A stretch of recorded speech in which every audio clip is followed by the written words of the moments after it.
Mu mwezi ogwa April ng'ennaku z'omwezi 24 omwaka 1974 kati emyaka 52 egyakayita mu kibuga Dar es Salaam ekya Tanzania waliwo abafumbo abaali abayeekera mu kaseera akabazaala omwana ow'obulenzi erinnya ne bamutuma Muhoozi Kainerugaba. Mu buto bwe omutabani ono teyalaba nnyo nnaku newankubadde embeera yali yakasambattuko na kwekukuma. Yawangalira nnyo mawanga ag'enjawulo mu buwaŋŋanguse okutuusa wano gy'olyabalamu mu mwaka 1986 nga kitaawe Yoweri Kaguta Museveni amaze okuwamba obuyinza n'akomawo okweyagalira mirembe egyali gitandise okuteeka.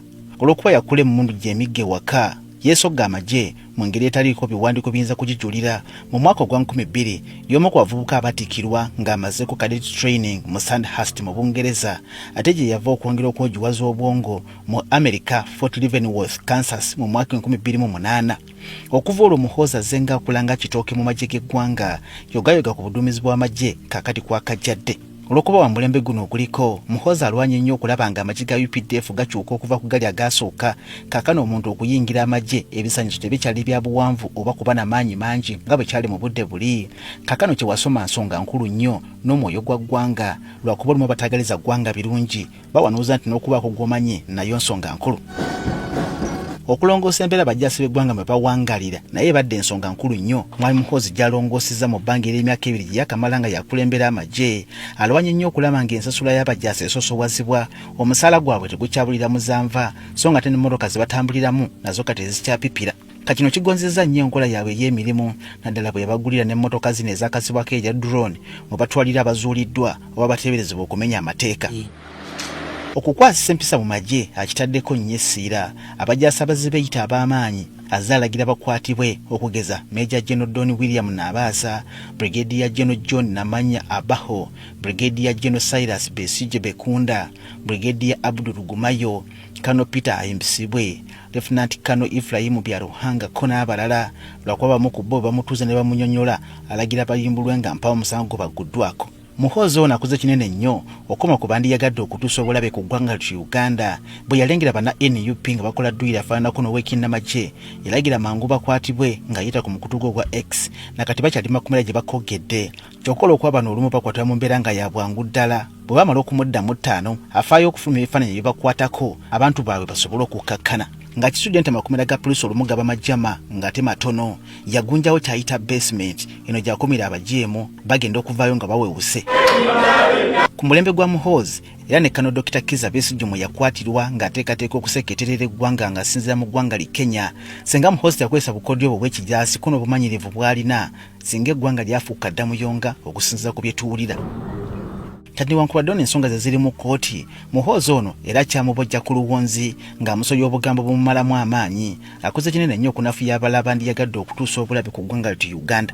Ng'ogyeko ekyokukuuma obutebenkevu mu ggwanga mu kaseera ng'ebinnya bisuuse mu nguudo za Kampala musajja wattu ono yasalawo amagye gaweebwe omulimu gw'okuziba ebinnya bino mu nguudo ng'omulimu guno bagukola n'omutima gumu newankubadde awamu baabanga baakavaawo ate nkobe bataddemu n'ebitwala. Ku mulembe gwa Muhoozi guno bannayuganda ne bannamateeka kwe bakimanyidde nti kisobokera ddala munnamagye okwetaba butereevu oba okwogera ku by'obufuzi by'eggwanga nga mpawo avuddeyo kumusoomooza oba okumuwakanya. Bwe twogera ng'omusajja ono alina ekisinde ky'ebyobufuzi ki Patriotic League of Uganda mwasinziza okwogera ku nsonga z'ebyobufuzi era alina n'abakulembeze baakola nabo. Newankubadde waliwo abakiwakanya naye kino kiyambye nnyo bannamagye okulaga ebitone byabwe n'obusobozi mu byobufuzi ekigasizza ennyo eggwanga lyattu Uganda. Mu budde buli adumira amagye okwogerako eri eggwanga kyatwalira ddala ng'akadde ono Muhoozi ow'omulembe omutebi waafunira akadde ng'ajjayo akasimu ke kano kaseereza ng'abaako byagamba eggwanga ng'ayita ku mukutu ogwa X. Kino kituyambye nnyo okumanya ebifo embuga n'amagenda ga Anita Among ono bwe twagategeerera. Ng'okulonda ku mwaka 2026 kutuuse abeeyita abalwanizi b'eddembe ly'obuntu bawakanya nnyo ekyamagye okwetaba mu kukwasisa amateeka naddala nga tegasoose kuyitibwa poliisi ya ggwanga. Olw'okuba ye mukugu mu kutaatira emirembe kino yakirabirawo nga sikijja kusoboka. Abajaasi n'abaweerawo obuvunaanyizibwa okukuumira eriiso ku buli akuba akakuyege ko n'okugolola ettumba bonna abanaagezaako okutabangula ejja Nakakaawa. Okusinga bano bafaayo nnyo ku bulabe obwali buyinza okuleetebwa abavubuka ba NUP bwe balabanga nga banatera okwetuusaako obulabe nga babagaana nga bali eggulu amagye bwe galaba nga bafumbubidde okwetuusaako obulabe ko n'okwono n'ebintu by'abatuuze ne bajjayo obuswanyu butonotono mu ngeri ya kizadde ne babakangavvula.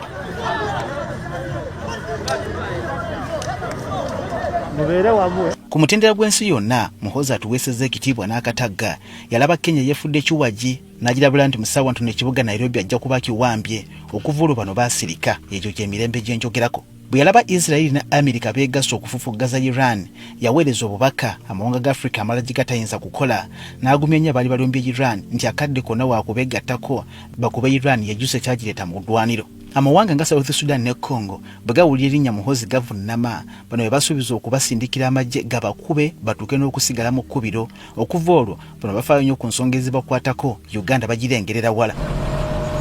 Musajja wattu ono eyagala nnyo bannayuganda n'akatagga buli mazaalibwa ge gatuuka ategeka emisinde mu bunabyalo ensimbi zivaamu ne ziyamba abawejjere. Kino akikola mu ngeri yakwewaayo ko n'okwefiisa kale lwakuba ye ng'omuntu emisinde gino tagyetabangamu. Mu kaseera kano buli munnayuganda essuubi limuli mu Gen. Muhoozi Kainerugaba amaanyi akyalina gampalabwa so nga buli kadde waliwo ekipe kyayiyiza eggwanga emirembe gyongera okubukala. Samuel Sebuliba, NTV Akawungezi.